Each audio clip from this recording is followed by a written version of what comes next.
देखिए, हमारा आज का टॉपिक है हैलोजेंस और हम इसको स्टडी कर रहे हैं with reference to aseptic technique. किस तरह से हैलोजेंस को यूज किया गया या यूज किया जा रहा है और यूज किया जा सकता है जरासीम को मारने के लिए। अब हैलोजेंस केमिस्ट्री का टॉपिक है, केमिस्ट्री आप लोगों ने पहले से पढ़ी हुई है। क्लोरीन, ब्रोमीन, आयोडीन और दो और भी एलिमेंट्स हैं, लेकिन मैंने जिन तीन का नाम लिया है ये ज़्यादा मशहूर और मारूफ हैं और इनसे आप बहुत अच्छे तरीके से वाकिफ हैं। और अभी हम आगे इनको डिटेल से स्टडी भी करेंगे। इनमें से एक का जिक्र जब हमने कल अल्कोहल वाला टॉपिक पढ़ा है, गालिबन उसके अंदर अल्कोहल के अंदर आयोडीन के सोल्यूशन का जिक्र मौजूद था, जो कि बहुत अच्छा एंटीसेप्टिक और सैनिटाइजर है, जिसका जिक्र पहले से हो चुका है। ये बैकग्राउंड नॉलेज जो कि आपने पहले से पढ़ा हुआ है। जी, अब यहाँ पे जहाँ पे आपकी बुक शुरू हो रही है, हैलोजन में सबसे पहले आयोडीन का जिक्र किया है। आयोडीन बहुत पहले जैसे कि आप यहाँ पे देख रहे हैं 1830 में ये यूएस फार्माकोपिया में शामिल थी। Do you know something about what is a pharmacopoeia?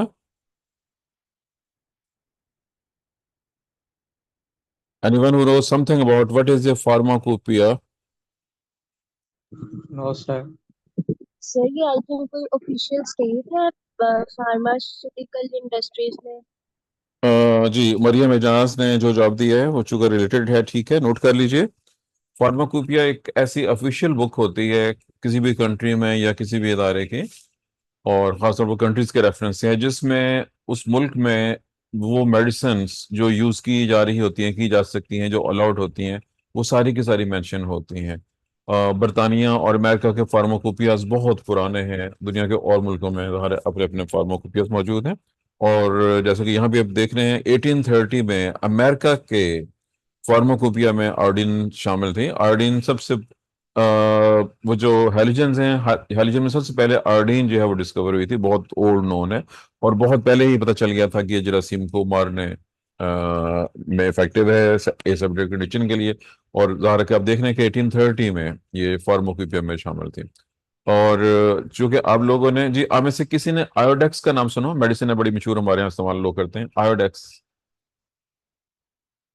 Yes sir, yes सुना सर। हुआ है जी सर। दांत के ऊपर वो उसके दर्द अंदर के इसका लिए कलर और और इसकी खांसी। स्मेल दोनों महसूस की जा सकती है, मशहूर और बहरन आयोडीन जो है जी एक सेमी मेटल है, नहीं मेटल नहीं है, सॉलिड सब्सटेंस है। इसको मेटलाइट का नाम बाज कर दिया जाता है। अब केमिस्ट्री में वो क्या चीज़ है, ये हमारा टॉपिक नहीं है, वापस आते हैं। इसके बहुत से salt, sodium iodide, potassium iodide etcetera, वो भी यूज किए जाते हैं। बहरहाल ये बैकग्राउंड था जी। अब यहाँ पे आ जाइए टेक्निकल पॉइंट जो हमारे पहले हैं। 2% आयोडीन और 2% सोडियम आयोडाइड सोल्यूशन अल्कोहल में इसको डाइल्यूट किया जा सकता है। ऐसे ही 7% आयोडीन और 5% पोटेशियम आयोडाइड सोल्यूशन, इसको 83% अल्कोहल में, और ऐसे 5% आयोडीन और 10% पोटेशियम आयोडाइड का सोल्यूशन एक्वस सोल्यूशन, ये तीन यहाँ पे इसने तीन दिए हुए हैं मुख्तलिफ सोल्यूशन। इसके अलावा भी अदर परसेंटेज में तैयार किए जा सकते हैं और यूज किए जाते हैं। इसमें जो पोटेशियम आयोडाइड का नाम आपने सुना होगा, आयोडीन एज सच पानी में हल नहीं होती है, इसलिए पोटेशियम आयोडाइड डालना पड़ता है उसको हल करने के लिए।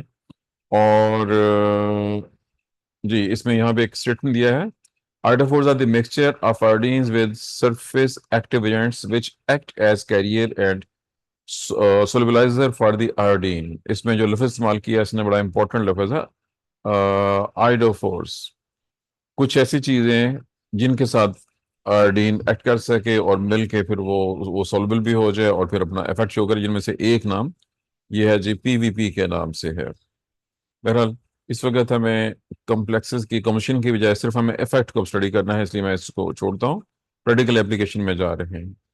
प्रैक्टिकल एप्लीकेशन में मोस्ट इंपॉर्टेंट पॉइंट ये है कि आयोडीन ज़माने कदीम से नहीं, जब से ये डिस्कवर हुई, इस्तेमाल होना शुरू हुई, बहुत ही इफेक्टिव बैक्टीरियासाइडल, बैक्टीरिया को किल करने वाले, न सिर्फ बैक्टीरिया बल्कि इसके अलावा अदर माइक्रोब्स को भी किल कर सकती है। और ये बहुत इंपॉर्टेंट था ज़ाहिर मेडिकल पॉइंट ऑफ व्यू से।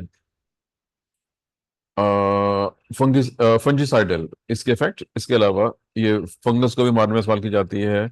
और कुछ हद तक ये विरुसाइडल भी है, यानी कुछ हद तक वायरसेस को भी किल करने में इसको यूज किया जा सकता है। ये इसकी कामयाबी और बहुत अहम। इसे एक और पॉइंट है, डिसइंफेक्शन ऑफ स्किन, इसको स्किन के ऊपर बड़े आसानी से यूज किया जा सकता है। टिंक्चर आयोडीन और पायोडीन के नाम से आप लोग वाकिफ हैं। घर में टिंक्चर आयोडीन या पायोडीन लाजमी होनी चाहिए। किसी भी वक्त कहीं पे कट आ जाए आउटर साइड पे, बॉडी की स्किन पे, किसी भी जगह पे, तो पायोडीन या टिंचर आयोडीन बहुत इफेक्टिव है, फौरी तौर पर उसको यूज किया जाना चाहिए, क्योंकि जरासीम को ये ग्रोथ से रोक देता है और उस जख्म को सेप्टिक होने से बचा देता है। हाँ एक्सक्यूज मी सर। जी। सर जब हम लोग पायोडीन या टिंचर आयोडीन कुछ भी अप्लाई करते हैं, तो जी सर इसके बाद हम लोग कोई मतलब उसके ऊपर ट्यूब वगैरह अप्लाई कर सकते हैं उस मतलब उस जख्म के जी, ऊपर? उसमें अगर तो जैसे ही कट वगैरह कोई आया है, अगर फौरी तौर पर आपने टिंचर आयोडीन या पायोडीन यूज कर ली है, तो मजीद कोई जरूरत नहीं है, मजीद कोई जरूरत नहीं है। आप उसी को दोबारा भी लगा सकते हैं, 3 घंटे बाद, 4 घंटे बाद आप आयोडीन या पायोडीन को दोबारा यूज कर सकते हैं। और गर्मी के मौसम में पट्टी नहीं करनी चाहिए, गर्मी के मौसम में पट्टी करने से, बंद करने से जख्म के खराब होने के चांसेस ज्यादा हो जाते हैं। अगर गहरा कट है और पट्टी करने की जरूरत है, तो उस सूरत में दोनों चीजें, कि पहले आयोडीन या पायोडीन, उसके बाद उसके ऊपर याद रखिएगा कि जो टिंचर आयोडीन है वो तो बहुत डाइल्यूट होता है, पायोडीन कदर थिक होती है और कॉटन सदर लगाई जा सकती है।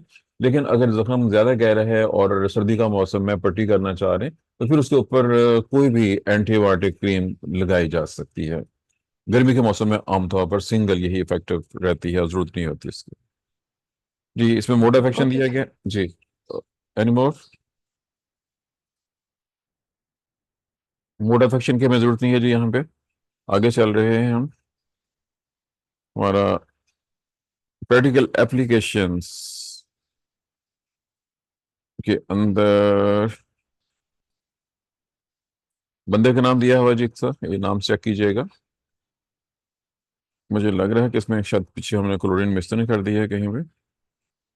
जी बिल्कुल ऐसे ही हुआ है। हम थोड़ा सा आगे तेजी से चले गए हैं और पीछे से एक दो केमिकल्स के नेम गालबन मिस हो गए हैं, जो इसने दरमियान वर्ड। जी बिल्कुल ऐसे ही हुआ है जी, ये क्लोरीन वाला टॉपिक हमसे आगे चला गया था। हेडिंग है जी chlorine and chlorine compounds. Iodine के बाद नेक्स्ट क्लोरीन। क्लोरीन आप ऑलरेडी जानते हैं गैस की शक्ल में है, तेज चुभने वाली गैस, जिससे आप केमिस्ट्री लेबोरेटरी के रेफरेंस से काफी हद तक वाकिफ होंगे। क्लोरीन का इस्तेमाल आपने definitely Miller first year zoology के अंदर किसी को याद रहा हो, उसमें इसका जिक्र मौजूद है। आप लोगों ने इकोलॉजी पढ़ी हुई, इकोलॉजी में water purification, sewage water purification और म्यूनिसिपल वाटर प्यूरिफिकेशन में क्लोरीन का इस्तेमाल जरासीम को किल करने के लिए आपने डेफिनेटली पहले से पढ़ा हुआ है। ये चीजें आपको पहले से मालूम है, यहाँ मेंशन नहीं है सारी की सारी चीजें। अब जो चीजें आपने पहले से पढ़ी हुई हैं, मशहूर मारूफ हैं, उसको तो मैं रिवाइज नहीं कर रहा, लेकिन मैं यहाँ पे करके केमिकल का नाम, ये 2 या 3 केमिकल्स के नेम है जी, क्लोरीन के मुख्तलिफ कंपाउंड्स है। पहला नाम है जी हाइपोक्लोराइड्स, कैल्शियम हाइपोक्लोराइड CaOCl2, और क्लोरेटेड लाइम। क्लोरेटेड लाइम का मतलब है कि जब चूने के अंदर खास तरीके से क्लोरीन ऐड की जाती है तो वो हाइपोक्लोराइड बन जाता है, ये उसका नाम है जी। ये सब के सब ऐसे मशहूर और मरूफ कंपाउंड है। और NaOCl, ये इसके कंपाउंड्स हैं, क्लोरीन जिसमें यूज मौजूद होती है। और इन डिफरेंट कंपाउंड्स को मुख्तलिफ पर्पजेस के लिए इस्तेमाल, क्लोरीन जो गैस की फॉर्म में होती है, गैस की फॉर्म में हैंडल करना और यूज करना मुश्किल हो जाता है, चुनाचे इसके जो ये कंपाउंड है जो हाइपोक्लोराइड्स एक्सेट्रा हैं, ये यूज किए जाते हैं म्यूनिसिपल वाटर में भी इनको। तो इसमें एक चीज और नोट कर लीजिए, बहुत इंपॉर्टेंट पॉइंट है और हमारे यहाँ इन चीजों को लोग रियलाइज नहीं करते हैं। अभी आजकल तो कम से कम हमारे यहाँ, हमारे सिटी में तो कतन नहीं, और जहां तक मेरा ख्याल है कि लाहौर में भी अब इन्होंने म्यूनिसिपल वाटर में क्लोरीन ऐड करना खत्म कर दी है, बंद कर दी है। क्योंकि आई डू रिमेम्बर कि अब से 30 साल पहले, 20 साल पहले तक म्यूनिसिपल वाटर में क्लोरीन मौजूद होती थी और उसकी स्मेल महसूस की जा सकती थी। अब इसका इस्तेमाल इन्होंने खत्म कर दी है। बताइए अच्छा किया बुरा किया आपके ख्याल में? इनको करना चाहिए था कि नहीं? अच्छा किया सर जी, क्योंकि क्लोरीन अच्छा जो होती किया है वो सर। मुख्तलिफ जो नाइट्रोजनस कंपाउंड है पानी में मौजूद उनके साथ मिलकर कार्सिनोजन बनाती है। जी एक जवाब है जी अंस का। और कोई जवाब जी? एक और स्टूडेंट कुछ कहना चाह रहे थे।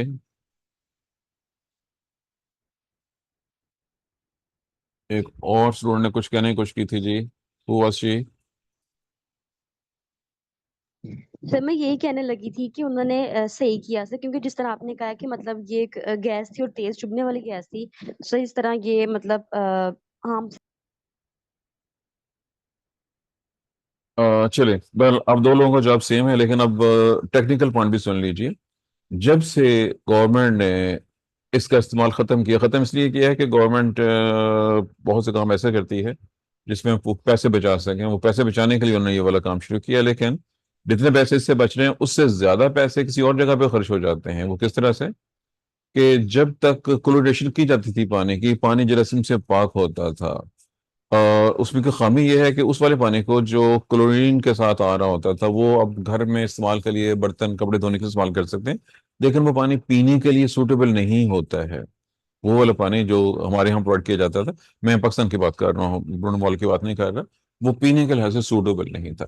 अब हमारे यहाँ कुछ कम से कम इतना शोर आ गया है, और गवर्नमेंट ने भी कुछ जगह पे इस्लामाबाद बहुत से मुखियर लोगों ने, बहुत सी मसाजिद के बाहर आपको फिल्टर प्लांट लगे हुए नजर आ रहे हैं, जहाँ पे साफ पानी, पीने वाला साफ पानी अवेलेबल है। बहुत से लोग वो पीने वाला साफ पानी यूज कर रहे होते हैं। जो ये वाला पानी है, जो म्यूनिसिपल वाटर है, जो कि पाइप से आ रहा होता है, ये हमारे यहाँ खासा गंदा है और कंटेमिनेटेड है। इसका जब इस्तेमाल करते हैं तो बर्तन भी साफ नहीं होंगे, जरासीम मौजूद होंगे। और अगर इसी को खाने पीने में इस्तेमाल कर लिया जाए, इससे जो बर्तन धुले हुए होंगे उसमें जरासीम मौजूद होते हैं, जो सेहत के लिए ज्यादा नुकसान का बायस बनते हैं। हर चीज के कुछ फायदे होते हैं तो उसके कुछ नुकसान भी होते हैं। देखना यह होता है कि उसके फायदे ज्यादा हैं या नुकसान, उसके मुताबिक फैसला किया जाता है कि ये क्या करना चाहिए या क्या नहीं करना चाहिए। ये इसका बैकग्राउंड था जी। मैंने आपके सामने दोनों सूरत रख दी है। गवर्नमेंट ने एक तरफ से तो पैसे बचा दिए हैं, लेकिन नोट कीजिएगा, गर्मी के मौसम में हॉस्टल्स में सबसे ज्यादा पेशेंट जो हमारे यहाँ आते हैं वो गैस्ट्रो के होते हैं। गैस्ट्रो जनरल टर्म है, इसमें हर वो चीज जिसमें पेशेंट को वॉमिटिंग, डायरिया, मतली, ये चीजें महसूस हो रही हों, तो वो सब कुछ उन जरासीम से होता है जो आमतौर पर पानी के जरिए पेशेंट की बॉडी में गए हुए होते हैं। यहाँ पे इसमें कुछ कंपाउंड के फॉर्मूले दिए हुए हैं जी। प्रैक्टिकल एप्लीकेशन में आ जाइए। क्लोरीन और इसके मुख्तलिफ कंपाउंड्स, 1846 से 1848 का जमाना, जब उस वक्त इसको इस्तेमाल किया गया था चाइल्ड बेड फीवर। अब इस बात से वाकफ है मेरे ख्याल में पहले से। उर्दू में, हिंदी में इसको परसौत का बुखार कहते हैं, जजिए का बुखार कह लीजिए। उस दौर में ये बहुत ही कॉमन था। और जब इसको यूज़ किया गया वहाँ पे पेशेंट्स के ऊपर, और जरासीम से पाक करने के लिए इंस्ट्रूमेंट्स को, तो उसमें बेहतरी देखने में आई। ये था जिसका इनिशियल इस्तेमाल। उसके बाद है जी food industry, domestic uses, medicine, हर जगह पे इसका इस्तेमाल ये पॉइंटर्स ने किया हुआ है। और केमिकल्स में calcium hypochloride sanitising dairy equipments को, बर्तनों को साफ करने के लिए इस्तेमाल किया जाता है। सोडियम हाइपोक्लोराइड का 1% सोल्यूशन पर्सनल हाइजीन के लिए, हाउस होल्ड डिसइंफेक्शन के लिए इस्तेमाल किया जा रहा है। ये सारी की सारी चीज़ें जो मेंशन की गई हैं। अभी जब कोरोना और कोविड की एपिसोड आई थे, तो बहुत सी जगहों पे अवेलेबल था सोल्यूशन क्लोरीन वाला, क्लोरीन वाटर, जिसको फर्श के ऊपर, उसको फर्श के ऊपर, डोर हैंडल्स वगैरह के ऊपर लगाया जा सकता है साफ करने के लिए, जरासीम से मारने के लिए। एक और लफ्ज़ है जिसपे यहाँ पे ये लफ्ज़ चेक कीजिएगा। Hard constitution 5 to 12% are also employed as household bleaches and disinfectant used for sanitizing agents in dairy and so on. जो तो डाइल्यूट सोल्यूशन है 1% वो इंसानों के इस्तेमाल के लिए है, और जो कंस्टिट्यूशन है 5 से 12% वाला, ये घरों में इंस्ट्रूमेंट वगैरह के लिए और जगहों पे सफाई के लिए। और एक ये भी देखिएगा जी, the amount of hypochlorite added should provide a residual concentration of approximately 1 milligram per liter of the free chlorine. Amount इस तरह से कैलकुलेट की जाए कि 1 लीटर के अंदर 1 मिलीग्राम क्लोरीन मौजूद होनी चाहिए। ये था जी। जी इसमें एक और है जो लफ्ज, ये भी चेक कर लीजिए, athlete foots. I am sure all of you remember what is athlete foot. Anyone who know something about, remember. Fungal infection है दोबारा बेटा। जो पाँव पे होती है। जी बिल्कुल, पाँव नहीं बल्कि पाँव की उंगलियों के दरमियान में जो स्किन होती है, जी वहां पे फंगल इन्फेक्शन है। किसी को जी जी। नाम याद हो, फंगस कौन सा है, सेमेस्टर 1 बॉटनी का टॉपिक है, कौन सा फंगस है जो पाँव में एथलीट फुट काज करता है।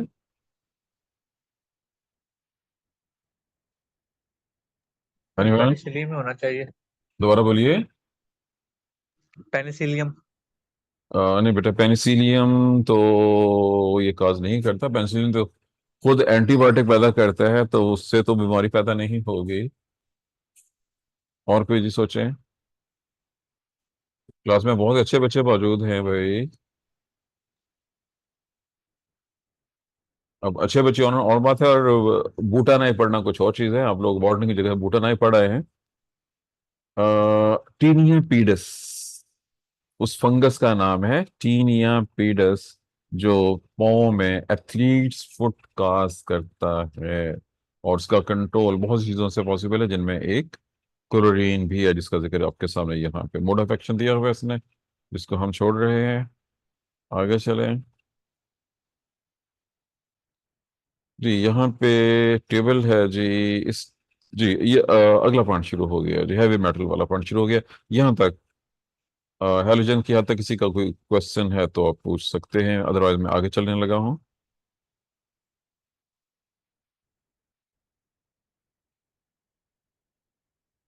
एनी मोर क्वेश्चन किसी तरफ से? अगर नहीं है जी, मैं फिर ताकि आगे शुरू कर सकूँ। चलें, अब इसने टेबल पहले दे दिया है, इसका हेडिंग नीचे क्या होगा? मुख्तलिफ हैवी मेटल्स, ज़माना कदीम का मतलब 100 150 200 साल पहले का ज़माना है। उस वक्त से पता चल गया था कि हैवी मेटल्स, जैसे कि टेबल टेबल बाद में देखेंगे, पहले इसका तारुफ देख लेते हैं। हैवी मेटल्स, बहुत सी हैवी मेटल्स और उनके कंपाउंड का इस्तेमाल शुरू हो गया था, जैसा कि टेबल में दिया गया है। हम पहले टेबल को ही देखेंगे जी, ताकि उसके बाद फिर नीचे आ सके, आगे की तरफ आ सके। इसमें सबसे मशहूर, सबसे पहला जो केमिकल है वो है जी मरकरी। अब से 300 400 साल पहले, 500 साल पहले का जमाना है, यूरोप जगह है जहाँ पे मरकरी से पहले भी इस्तेमाल हो रहा था, लेकिन उन्होंने साइंटिफिक, कहना चाहिए, एक्सपेरिमेंट्स किए मुख्तलिफ पेशेंट्स के ऊपर, मुख्तलिफ केमिकल्स, मुख्तलिफ मेडिसिन को यूज करके चेक किया। अब आपके लिए चले, ये भाई टेबल आपके सामने, जो मरकरी के सामने चेक कीजिएगा। इन ऑर्गेनिक कंपाउंड से मर्क्यूरी क्लोराइड, आपने नाम सुना हुआ है कि नहीं? ये बिन क्लोराइड ऑफ मर्क्यूरी का ओल्ड नेम है। मर्क्यूरस क्लोराइड, मर्क्यूरिक ऑक्साइड और अमोनिएटेड मर्क्यूरी, ये चंद नाम यहाँ पे, ये सब मर्क्यूरी के कंपाउंड्स के नेम्स हैं। अब आप लोगों ने फिर इनऑर्गेनिक केमिस्ट्री किस में पढ़ी थी जी, बताइए जी मुझे। सेकंड में सर जी। सेकंड में पढ़ी थी। और चलें, अब मैं कुछ नाम बोलता हूँ। आप में से किसी ने सीना बार का नाम सुना हो? सीना बार क्या चीज़ है?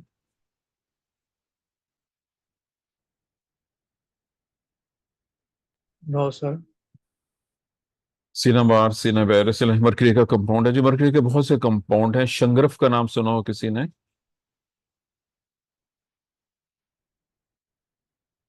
नहीं लोकल। सर जी, हमें वो चैप्टर पढ़ाया ही नहीं था, कॉम्प्लेक्सेस वाला। बहुत अच्छा किया था जी उन्होंने। एक एक बहुत मशहूर केमिकल है जी, संदूर। मांग में संदूर जी भरना। सर। मर्क्यूरी अ, सल्फाइड। ये एक मशहूर मारूफ केमिकल है। बहरहाल बहुत से ऐसे केमिकल्स हैं जी जो कि इनऑर्गेनिक कंपाउंड हैं, और आपको उनका जनरल नॉलेज के हवाले से इल्म होना चाहिए। बहरहाल यहाँ पे चूंकि सिर्फ चंद का नाम आपके सामने मौजूद है, ये वो केमिकल्स हैं जो पिछले तकरीबन 300 साल से नोन है, 300 200 साल से। और इनका इस्तेमाल मुख्तलिफ जगहों पे मुख्तलिफ लोगों ने किया, और आखिरकार ये साबित हो गया। इनमें से कुछ ऐसे हैं जो इफेक्टिव हैं, लेकिन इनके बहुत से साइड इफेक्ट्स भी हैं। इसमें जो प्रॉब्लम क्या है, इनके बहुत से साइड इफेक्ट हैं। अब पहला पॉइंट ये है कि अगर ये 1:1000, यानी कि 1 लीटर पानी में 1 ml के करीब इसका सोल्यूशन, या 1 ग्राम कह लीजिए, ये 1000, वो 1 और 1000 की रेशियो में अपने मिक्स करना है पानी के साथ या किसी डाइल्यूट के साथ, तो जो सोल्यूशन बनेगा वो बैक्टीरियासाइड है, बैक्टीरिया को किल करने के लिए। लेकिन प्रॉब्लम क्या है कि साथ साथ ये हाईली टॉक्सिक होता है एनिमल्स के लिए, इंसानों के लिए भी, ऑर्गेनिक मैटर के लिए। और बहरहाल ऑइंटमेंट्स में एंटीसेप्टिक के तौर पर इसका इस्तेमाल ज़माने कदीम से, हमारे हकीम अभी भी इसको इस्तेमाल कर रहे हैं। इन तमाम कंपाउंड्स को हकीम अब भी इस्तेमाल कर रहे हैं। अब यहाँ पे चूंकि नाम काम है, मर्क्यूरिक सल्फाइड यूज किया जाता है, मर्क्यूरिक आइडाइड यूज किए जाते हैं, एंड मैनी अदर्स, बहुत से कंपाउंड जो हैं यूज किए जा रहे हैं। अभी कुछ पढ़े लिखे हकीम भी आगे हैं जी, जो कि बजाय पुराने फार्मूलाज के न्यू केमिकल्स को, न्यू सॉल्ट्स को भी यूज कर रहे हैं। सेकंड, ऑर्गेनिक कंपाउंड्स हैं जी। इसमें मर्क्यूरोक्रोम है, मेटाफिन है, मार्थियोलेट है, और मरक्रेसिन। ये इसके मुख्तलिफ ऑर्गेनिक कंपाउंड है। ये आपने नहीं पढ़े हुए, चूंकि ये मेडिकल रिलेटेड हैं, और ये आम केमिस्ट्री की किताबों में आपको ये नहीं मिलेंगे। ये लेस इरिटेंट हैं डायरेक्टली इन ऑर्गेनिक कंपाउंड के मुकाबले में, चनाचे लेस टॉक्सिक हैं, और एंटीसेप्टिक के तौर पे इनको इस्तेमाल किया जाता रहा है। हत्ता कि कुछ ऐसे भी हैं जो म्यूकोसल सरफेस, यानी माउथ के अंदर भी लगाए जा सकते हैं। उसके बावजूद इसमें एक जनरल नॉलेज के पॉइंट है ये पॉइंट आपको यहाँ पे नहीं मिलेगा, क्योंकि ये बुक जो है माइक्रोबायोलॉजी की है। इवन केमिस्ट्री की बुक्स में भी आपको नहीं मिलेगा, मेडिकल से रिलेटेड टॉपिक है। मर्करी के कंपाउंड्स जब आप निगलते हैं, खाते हैं, यानी एज मेडिसिन यूज करते हैं, तो मुंह में सिलावा ज्यादा पैदा होना शुरू हो जाता है, सेलिवेशन होना शुरू हो जाती है, बड़ा अजीब सेंसेशन होती है उससे। ये एक स्पेसिफिक सिम्टम है जी मर्करी के कंपाउंड्स की। जी नेक्स्ट है सिल्वर। जी आपके जहन में सिल्वर का क्या कंसेप्ट है? आप सिल्वर किसे कहते हैं, या आम जबान में सिल्वर किसे कहते हैं? What is silver? चांदी सर जी। जी आंसर जवाब भी है चांदी। जी किसी और का कोई और जवाब? जी सारी आम लोग वैसे सिल्वर कहते हैं एल्युमिनियम को। जी बिल्कुल ठीक है, मैं यही सुनना चाह रहा था। हमारे यहाँ बरसी पूरा पाकिस्तान इंडिया दोनों में हर जगह पे, और पंजाब में तो खास तौर पर जो लोग हैं आम लोग, वो एल्यूमिनियम को सिल्वर कहते हैं। This is wrong. एल्यूमिनियम को एल्यूमिनियम कहना चाहिए। सिल्वर चांदी का नाम है, और चांदी के लिए सिल्वर का इस्तेमाल होता है। जमाने कदीम से एल्यूमिनियम और सिल्वर, सोना, चांदी, बहुत सी चीजें ऐसी हैं जो कि काफी अरसे से नोन है। बहरहाल याद रखिएगा, सिल्वर चांदी है और एल्यूमिनियम एल्यूमिनियम है, जिसको लोग सिल्वर कहते हैं ऑलरेडी में, वो सिल्वर नहीं बल्कि एल्यूमिनियम होता है। अब यहाँ पे सिल्वर चांदी वाला बनाता है, silver nitrate, silver lactate, silver picrate, इसने 3 नाम दिए हैं। ये चांदी के, सिल्वर के मुख्तलिफ कंपाउंड्स हैं जो काफी अरसे से इस्तेमाल हो रहे हैं। इसके अलावा सिल्वर ऑक्साइड है, जिसका क्लोराइड सॉल्यूशन इस्तेमाल किया जाता है। जैसे सिल्वर ऑक्साइड है, ऐसे गोल्ड ड्रॉप्स के नाम से गोल्ड का क्लोराइड सॉल्यूशन भी अवेलेबल है, जो यहाँ पे जिक्र नहीं है उसका, लेकिन बहरहाल वो भी एज मेडिसिन यूज होता है किसी और पर्पज के लिए। बहरहाल यहाँ पे सिल्वर के जिन कंपाउंड का जिक्र किया गया हुआ है, ये सब के सब जरासीम को मारने के लिए। इनके और भी इस्तेमालात हैं, चूंकि बुक माइक्रोबायोलॉजी की है इसलिए यहाँ पे उनका जिक्र नहीं है। इसके अदर यूजेस भी हैं जो यहाँ पे मेंशन नहीं किए गए और ना ही मेंशन किए जा सकते हैं। यहाँ पे सिर्फ एज बैक्टीरियासाइडल। इसका सोल्यूशन भी 1/1000 की रेशियो में तैयार किया जाता है। जमाना कदीम से हकीम, यानी पिछले 100 साल 200 साल पहले से हकीम सिल्वर नाइट्रेट का डाइल्यूट सोल्यूशन 1000 की रेशियो से आंखों को वॉश करने के लिए इस्तेमाल करते रहे हैं। ऑप्थेल्मिया का लफ्ज आपको मिलेगा, ये देखिएगा नीचे का लफ्ज है ऑप्थेल्मिया नियोनेटरम। जो बच्चा पैदा हुआ है वो पैदा होते ही इन्फेक्टेड है। ऐसा आमतौर पर गोनोरिया में होता था। आप गोनोरिया के नाम से वाकिफ में पहले से पढ़ चुके हैं। गोनोकोकल इन्फेक्शन है आइस की। अगर पेरेंट्स मदर इन्फेक्टेड है तो वो चाइल्ड पैदा होते ही इन्फेक्टेड हो जाएगा। उसके इलाज के लिए इस्तेमाल किया जाता था जी इसको। नेक्स्ट है जी कॉपर। कॉपर असल में इनसे ज्यादा पुराना नोन है, और कॉपर के कंपाउंड भी काफी अरसे से इस्तेमाल किए जा रहे हैं। कॉपर क्यूप्रेस और क्यूप्रिक 2 स्टेट्स में पाए जाते हैं एज आयन, जो कि आपने पढ़ा होगा। बहरहाल ये मुख्तलिफ एलजी मोल्स एक्स्ट्रा के खिलाफ 2 ppm 2 पार्ट्स पर मिलियन, आई एम श्योर आपने ppm परसेंटेज, पार्ट्स पर मिलियन, पार्ट पर 1000, आप इन चीजों से वाकिफ हैं प्रॉपरली कि नहीं वाकिफ हैं? या बता सकते हैं जो कंसंट्रेशन के लिए इस्तेमाल किए जाते हैं ये टर्म सारे के सारे। स्विमिंग पूल्स में इसको एल्गल ग्रोथ को रोकने के लिए इस्तेमाल किया जा सकता है, ताकि एल्जी वहां पे ग्रो ना कर सकें। यहीं पे एक लफ्ज है जी बोर्डेक्स मिक्सचर। आप में से को बताएगा ये क्या चीज है? आपने कहाँ पढ़ा था इसको? बोर्डेक्स मिक्सचर क्या चीज है? आप इसको कहाँ से पढ़, कब आपने पढ़ा था, किस फेस्ट में पढ़ा होगा इसके बारे में कुछ?